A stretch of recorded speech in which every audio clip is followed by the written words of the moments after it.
Saya ulangi bahwa buktinya Injil Yohanes atau surat Yohanes dan Wahyu yang sama. Dia menekankan tentang firman. Ini terdapat dalam Yohanes 1 ayat 1 sampai 3. Dan 1 Yohanes 1 ayat 1, kemudian Wahyu 1 ayat 2. Dan saudara, Yohanes adalah murid Yesus yang bertahan, katanya, hidup sampai tua.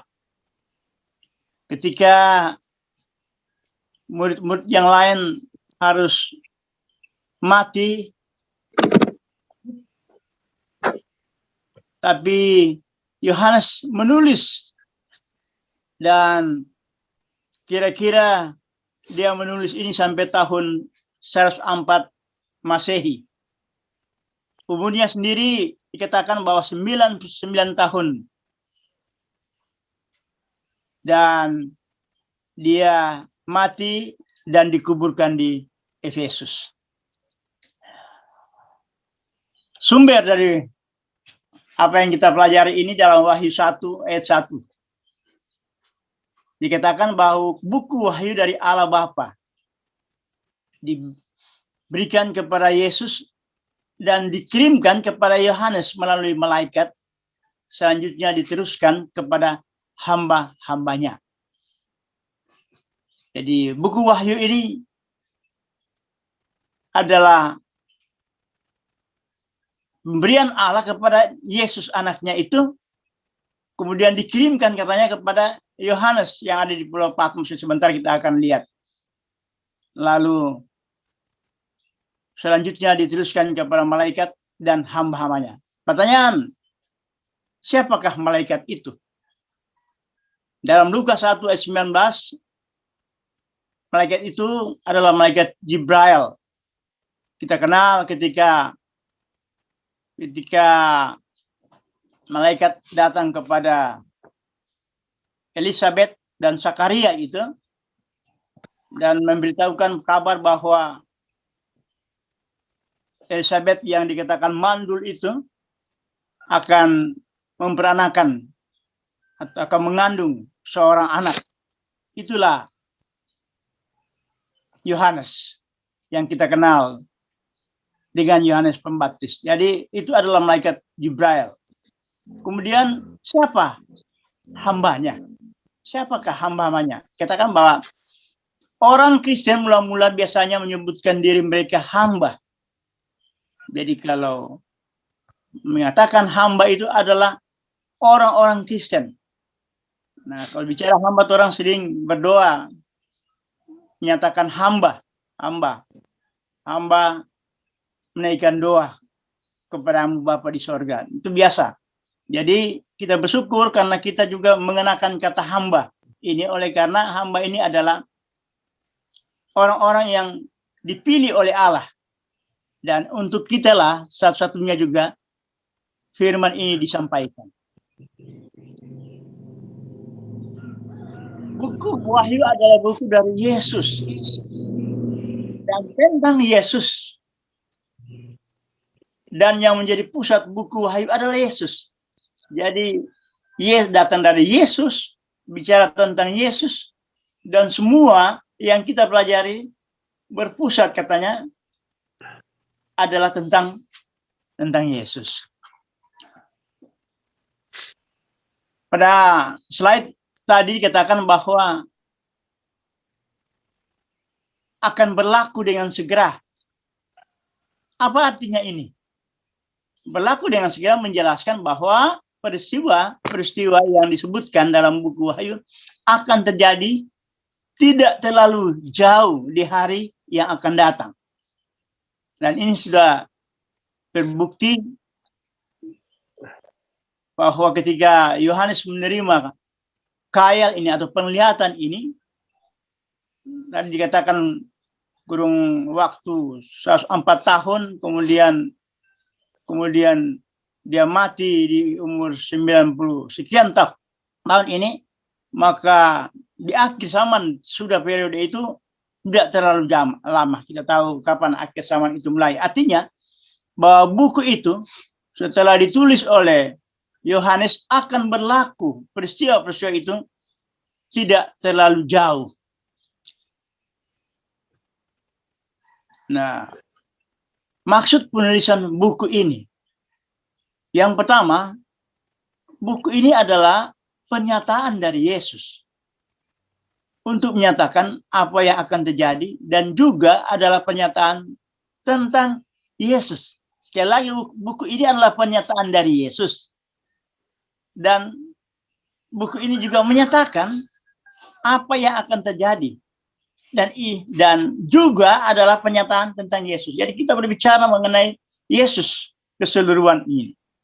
Yang kedua, memberi kekuatan kepada orang Kristen mula-mula yang mendapat tantangan yang berat, dan dalam pergumulan bahwa Yesus selalu ada. Jadi orang Kristen yang mula-mula ini yang mendapat tantangan yang berat, dia katakan yang mendapatkan pergumulan, jangan pernah takut, Yesus katanya selalu ada. Kemudian dalam Yohanes 1 ayat 18, Yesus dikatakan diam dengan manusia. Artinya, saudara-saudara, bahwa Yesus itu ada di antara kita, selalu beserta atau bersama-sama dengan kita. Yang selanjutnya, yang keempat adalah apapun yang kita hadapi, kita tidak perlu takut. Mengapa? Karena Yesus adalah jawabannya. Artinya, dia selalu ada. Lalu pertanyaan, kepada siapa wahyu ini, buku wahyu ini ditulis? Jawabannya ialah buku wahyu ditulis sebagai surat untuk jemaat Tuhan. Kemudian kepada hamba-hamba Tuhan, jemaat pertama, di mana surat ini ditujukan, itu adalah jemaat ialah jemaat Efesus, jemaat Smyrna, Pergamus, Tiatira, Sardis, Philadelphia, dan Laodikia. Kita bisa baca di Wahyu pasal 1 ayat 11. Nah, saudara-saudara, jemaat ini adalah lambang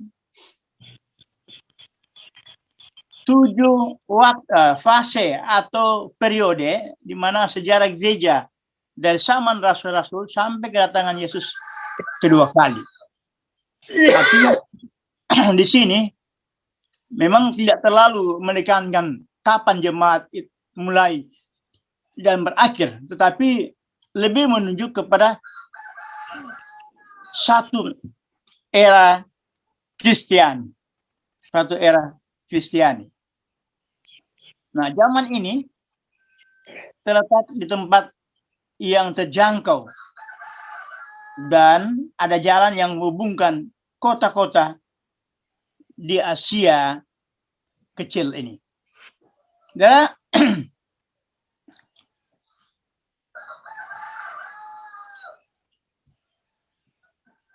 provinsi Roma di Asia, nah ini bicara mengenai benua Asia saat itu, dikatakan bahwa ada provinsi Roma di Asia. Kalau bicara Roma itu berarti sebenarnya ada di Eropa sana. Tapi mengapa ada provinsi Roma di Asia? Karena kerajaan Roma ini menguasai banyak sekali bangsa-bangsa atau negara-negara sekitarnya, sehingga penjajahannya sampai di Asia. Nah, saudara-saudara, kita berbicara mengenai pulau di mana Rasul Yohanes dibuang di sana oleh orang-orang Romawi. Katakan bahwa Pulau Patmos itu ada di satu tempat yang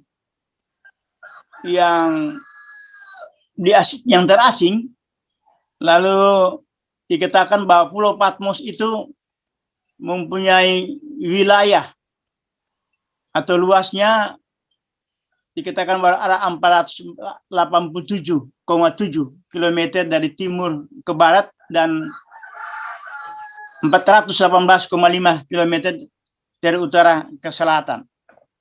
Saudara, saya mencari di Google itu untuk sekarang ini, saya dapati bahwa luas Pulau Patmos itu adalah sekitar berapa ya? 34,6 km.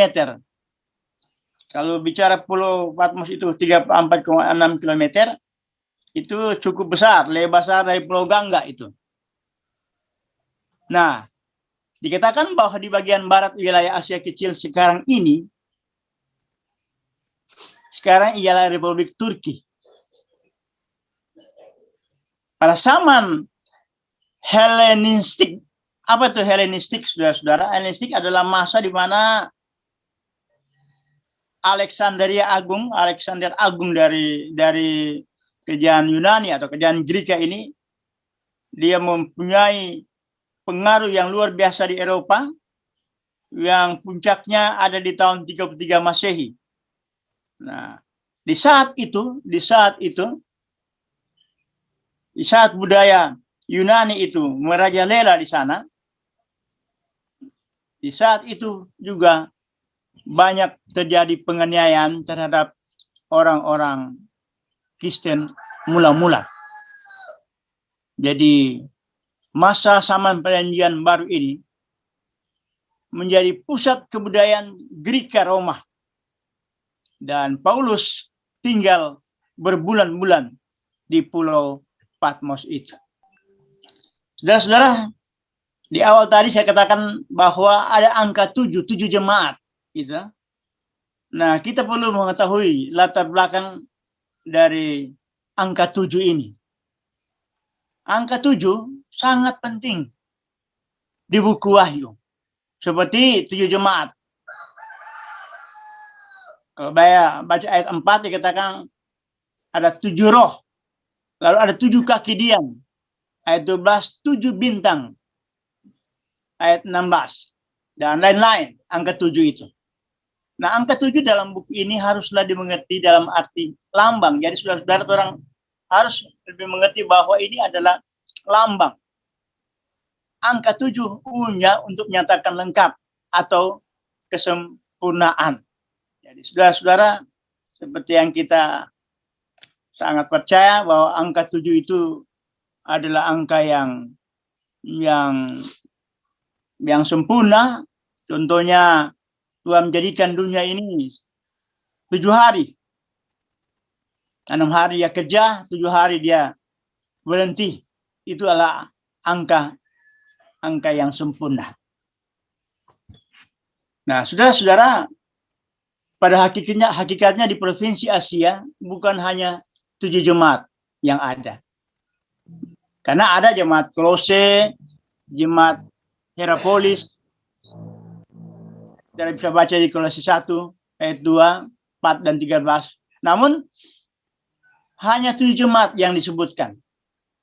Artinya dapat disimpulkan sini bahwa Tuhan memilih 7 gereja, oleh karena itu adalah lambang keadaan gereja secara keseluruhan. Baik dalam zaman Rasul-Rasul dan selama masa kekristenan. Saudara bisa lihat di peta itu. Kemudian saudara, buku Wahyu menampilkan Yesus Kristus dalam beberapa gambaran. Nah, saudara-saudara, pagi ini kita belajar mengenai latar belakang dari buku Wahyu ini. Kenapa? Agar kita lebih menyenangi mencari tahu dalamnya buku Wahyu itu, maka tentunya kita harus mengetahui latar belakang. Nah, mudah-mudahan dengan mengetahui latar belakang ini kita semakin berkeinginan untuk mempelajari lebih jauh. Nah, kita akan bahwa buku Wahyu menampilkan Yesus Kristus dalam beberapa gambaran. Yang pertama, Anda bisa lihat di Wahyu pasal 1 ayat 5 dan seterusnya, dikatakan bahwa yang pertama sebagai juru selamat. Jadi Yesus adalah juru selamat yang telah mengadakan korban perantaraan untuk dosa manusia. Ya. Yang kedua, Yesus sebagai imam besar. Karena memang sudah menang atas maut. Dan yang ketiga, sebagai raja yang akan datang untuk menetapkan kerajaan kekal di dunia ini. Yang keempat, Wahyu juga menyatakan bahwa dasar keselamatan adalah kasih karunia atau grace. Dan kelima, Wahyu 1 ayat 8 mengatakan nama Yesus disebut Alfa dan Omega, yang awal dan yang akhir. Dan keenam, Yesus digambarkan tentang memegang di tangannya pelayan-pelayan jemaat yang dilambangkan dengan 7 bintang. Gambaran ini atau gambaran ini indah. Bagaimana Yesus secara pribadi peduli kepada umatnya.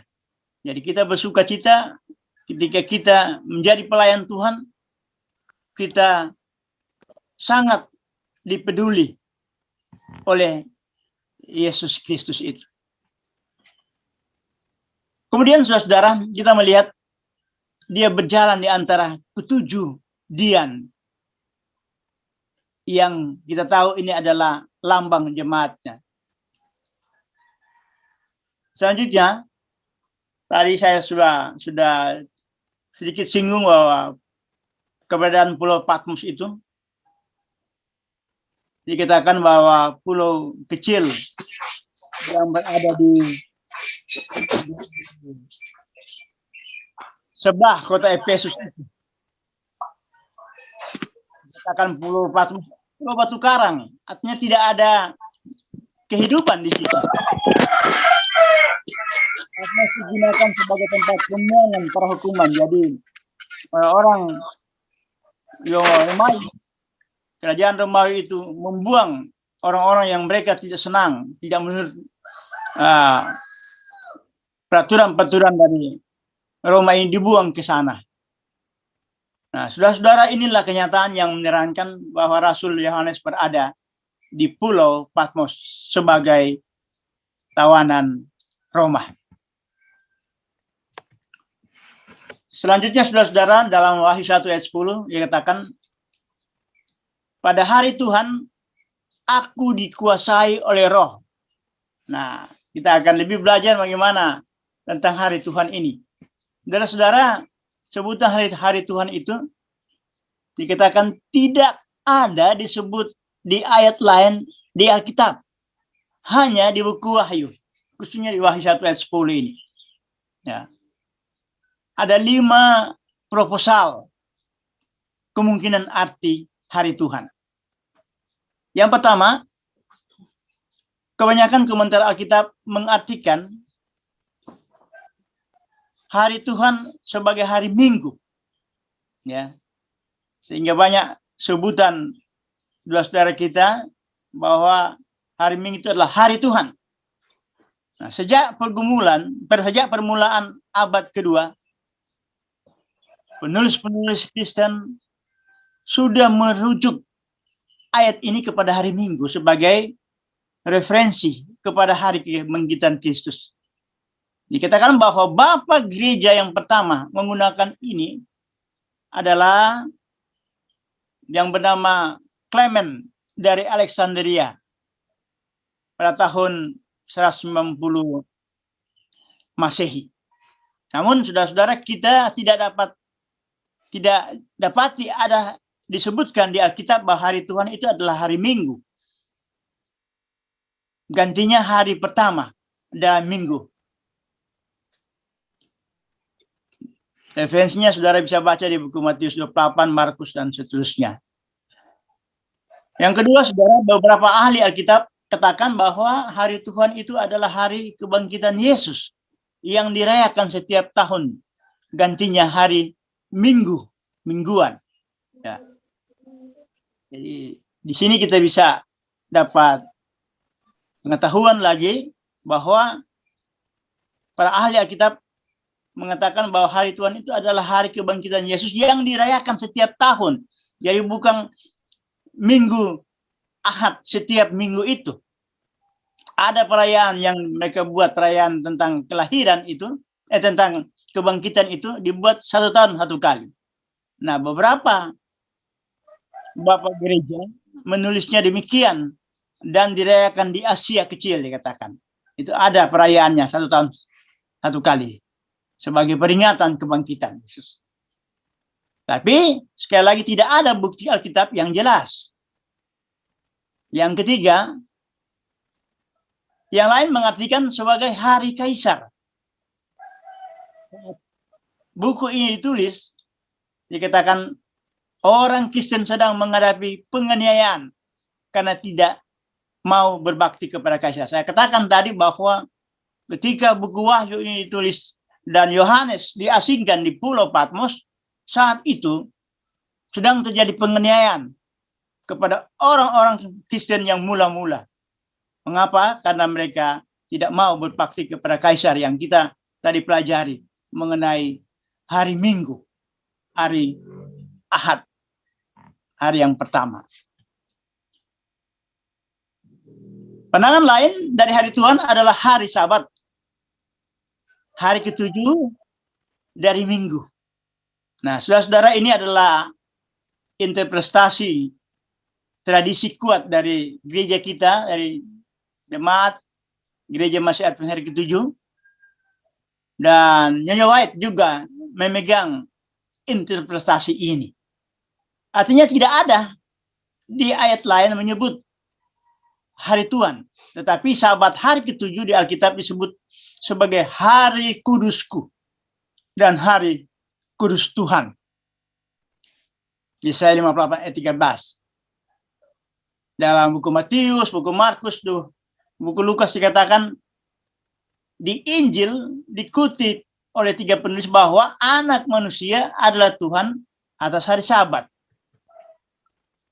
Jadi, hari Tuhan di sini memberi indikasi kepada kita bahwa Yohanes menerima kayanya pada hari Sabat, hari ke-7 dari Minggu, dan bukan pada hari Minggu atau hari yang pertama itu. Seorang penulis yang bernama J. Messingbird-Ford yang bergumul sehubungan dengan arti hari Tuhan di sini mengakui, dikatakan kemungkinan besar saat itu orang Kristen masih memelihara hari Sabat, hari ke-7 itu. Jadi ada kaitannya dengan orang Kristen yang dianiaya karena memelihara hari Sabat sebagai hari yang ke-7 itu. Dan yang kelima, saudara-saudara, beberapa ahli merujuk kepada harinya Tuhan di akhir zaman. Ada di buku Yoel, Amos, Maliaki, dan seterusnya. Jadi referensinya bahwa hari Tuhan di sini adalah hari penghukuman Tuhan di akhir zaman. Jadi ada hari yang akan terjadi, hari yang luar biasa, yaitu hari Tuhan, yaitu hari penghukuman. Kapan hari penghukuman itu? Ketika Tuhan datang untuk menghakimi dunia ini. Hari Tuhan Yesus Kristus dalam 1 Korintus 1 ayat 8, 2 Korintus 1 ayat 14 mengatakan hari besar.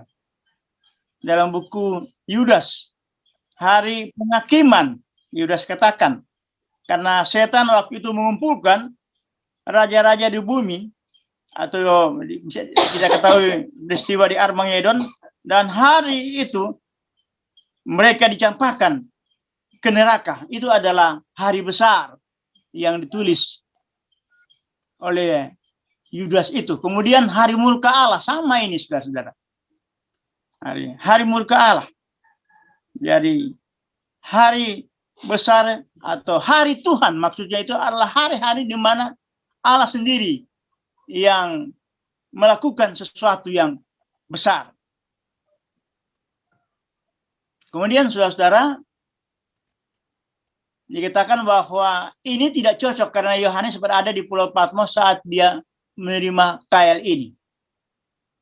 Artinya, secara logika kita dapat ambil kesimpulan bahwa hari Tuhan di sini menunjuk kepada satu waktu tertentu atau hari di mana Yohanes menerima khayal itu.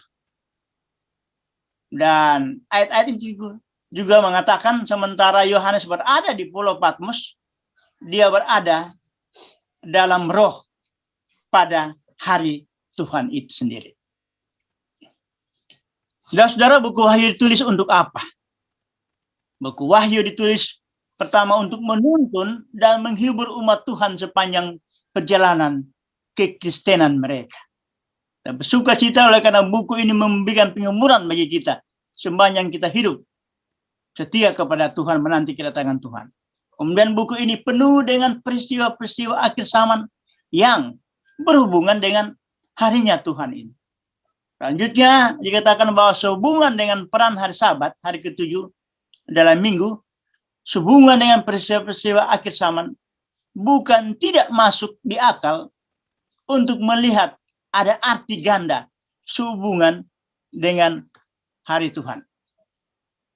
Saudara ya, Yohanes ingin agar membaca buku Wahyu tahu bahwa khayal itu dia terima pada hari Tuhan atau hari Sabat, karena khayal itu adalah tentang harinya Tuhan atau hari penghakiman terakhir, di mana hari Sabat akan menjadi fokus penting. Dan saudara, pelajaran yang pertama ini kita pelajari bersama-sama tentang buku Wahyu. Dari awalnya kita telah ditumbuhkan minat untuk mengetahui lebih dalam tentang buku Wahyu ini. Bagaimana selanjutnya? Kita bersyukur pagi hari ini Tuhan memberikan kepada kita satu pandangan tentang buku Wahyu ini, dan semoga buku Wahyu ini akan memberikan pada awal ini memberikan motivasi kepada kita untuk besok dan seterusnya mempelajari lebih dalam, lebih jauh rencana Tuhan bagi kita sebagai umat-umat yang percaya kepadanya di akhir zaman ini. Kiranya Tuhan memberkati orang semua. Amin.